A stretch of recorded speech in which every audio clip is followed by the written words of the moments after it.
Well, I don't agree at all. First off, how is it possible that anybody with any kind of sanity would consider the United States or Britain or the West in general to be in any kind of position to be punishing anyone for any illegalities?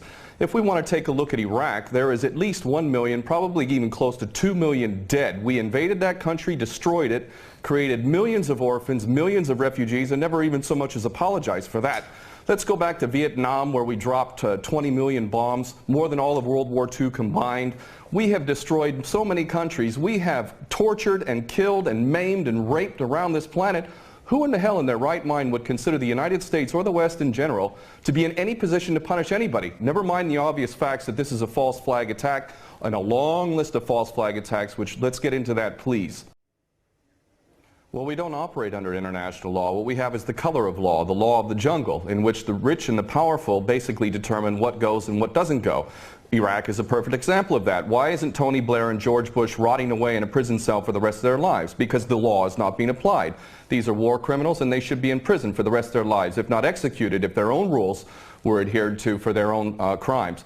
Not only that, but we need to really understand the truth here. First off, all of these players, these politicians, are nothing more than puppets. They don't serve the people. There is no real democracy. They really serve the rich and powerful who run the world, and that would be the bankers who control the money supply. The bankers, of course, make huge amounts of money. Whether they make bad investments or not, wars are great for them, and ultimately they control the politicians, and that is why we see these policies.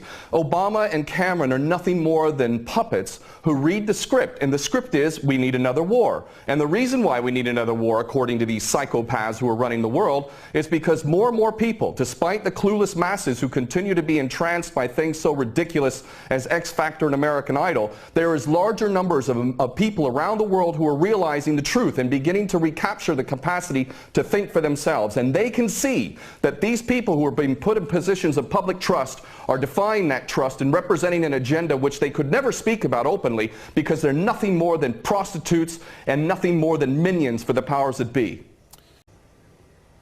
Well, the Greater Israel Project is all about destabilizing surrounding nations, ultimately in pursuit of this dream of Greater Israel from the Euphrates down to the Nile, all the way over to the Eastern Mediterranean. This is the dream of these psychopaths, and so destabilizing governments, creating sectarian strife is all part of that menu and all part of the design to create Greater Israel. So that goes, that's self-evident. But I have to go back to what this gentleman is saying in Washington, D.C. about America not wanting to get involved, or Obama not getting involved. What are you talking about?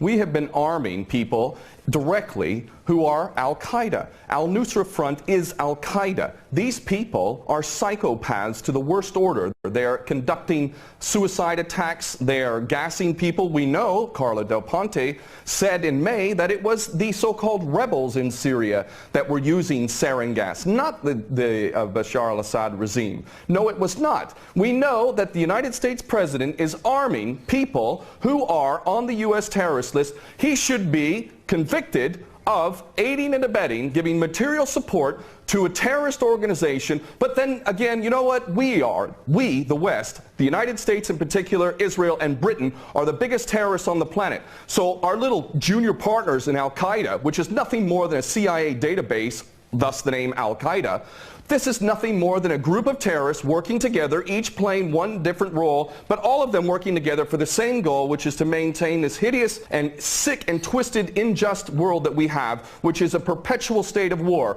Always one illusion, one boogeyman after another. But the fact is, Obama is nothing more than a puppet war criminal, just like his predecessor and every other U.S. president before him. So please don't tell people out there that the U.S. is not involved. It's directly involved, and it is arming people who are absolute psychopaths. Because the United States has never been interested in anything. Ken O'Keefe, go ahead. Has never been interested in anything other than war. The United States is in a perpetual state of war because the bankers control the politicians, and they read the script as given to them by the banksters, and they make huge amounts of money off of this. What this gentleman is saying about the United States not wanting war, not wanting to get involved, is like Iraq 2.0. It's a repeat of the same rubbish that was said, oh, we don't want war, war is a last resort. That's absolutely untrue. It's a lie. Those that are in government are nothing more than prostitutes who are carrying out the orders of those who are in charge of them, and those that are in charge want another war. And part of that that is what we discussed earlier, the Greater Israel Project, to destabilize any Arab regime which might have any kind of autonomy and self-determination. Any regime in the Arab world that is not an absolute puppet cannot be tolerated. And who are the nations that we target? Those that are not puppets. We don't target those like the Saudi regime, which is the biggest human rights violator in that region. It's cutting off people's heads in public, cutting off hands. It is the most grotesque regime on the planet, and yet we give that regime weapons and it's no problem whatsoever. The duplicity and hypocrisy of the United States and the West can't even be measured. It is so enormous. And these mouthpieces, such as this gentleman in Washington, is only doing a disservice to himself and his country. And the fact is that American sons and daughters will get involved in this yet again, and these chicken hawks who are pretending to care about the Syrian people are going to be sacrificing not their own sons and daughters. I would like this man to send his sons and daughters and his grandchildren off to Syria when this turns into a greater conflict, because this is what we're flirting with, is a world war, a third world war. This is not a joke. We are flirting with a third world war on the basis that apparently we care so much about the Syrian people, just like we care so much about the Iraqi people and the Afghani people. The only people that buy this sort of stuff are either bought-off prostitutes or the dumbest of the dumb. And we're also led to believe that Assad is the dumbest idiot dictator on the planet now, isn't he? Because he invited UN inspectors to come in, and he brought them in on the very day that they come in. He decides to attack his own people 10 miles away from where the inspectors arrive. This is beyond ridiculous, and the only people that buy this, again, are bought-off prostitutes or the dumbest of the dumb.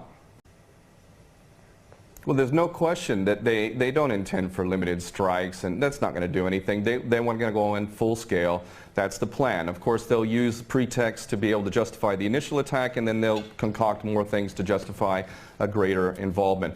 The Daily Mail reported here in the UK, and it's commonly understood to those who are paying attention, that defense contractors, leaked emails from defense contractors proved that there was already an approved plan from Obama down to give these psychopath terrorists, Al-Nusra Front, chemical weapons. We know that Al-Nusra Front, 12 individuals in Turkey were caught with 2 kilos of sarin gas. Where did they get that from?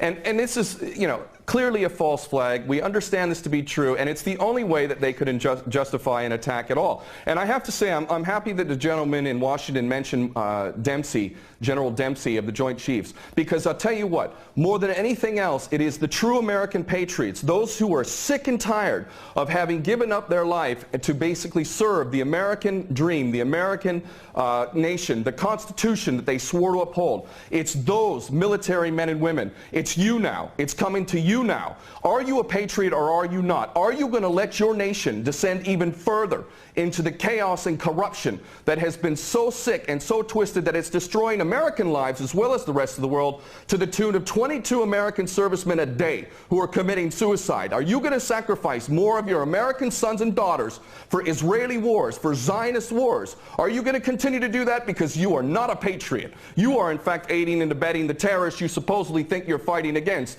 And those Americans who are waking up to this, I hope to God, in the military in particular, that you refuse your orders. And this is why the people of America who are refusing to buy this nonsense, the overwhelming majority do not support any kind of attack on Syria. And in those in the military, I know that the powers that be are very, very frightened that high-ups within the military will refuse the orders. And I hope this is exactly what happens if an attack on Syria occurs. Very well. We're going to leave it there. Thank you very much, former U.S. Marine and war veteran there, Ken O'Keefe, talking to us from London. And thank you very much from the Senior Fellow at Center for American Progress, Lauren Korb, who spoke to us from Washington.